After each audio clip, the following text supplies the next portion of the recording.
భక్తి వెంకటేశ్వర స్వామి ఆయన ఒక కంపెనీ పెట్టాలనుకున్నాడు, కంపెనీ పెట్టాడు, సక్సెస్ అయ్యాడు. ఆ కంపెనీ అమ్మాడు, 60% అమ్మాడు.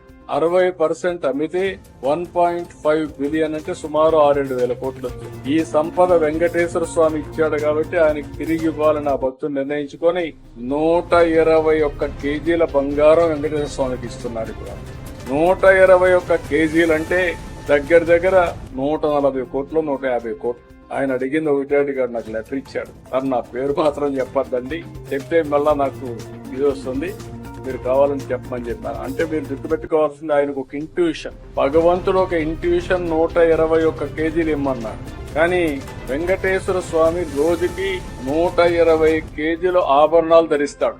అంటే 120 కేజీలు అక్కడ ఆభరణాలు ధరిస్తాడు, భక్తుడికి 121 కోట్లు ఇమ్మన్నాడు. ఆయన అదే అన్నాడు, సార్ నాకు తెలియదు వెంకటేశ్వర స్వామి బంగారం ఆభరణాలు పెట్టుకుంటాడని, కానీ నేను అడిగాను వచ్చినాక, అడిగితే చెప్పారు.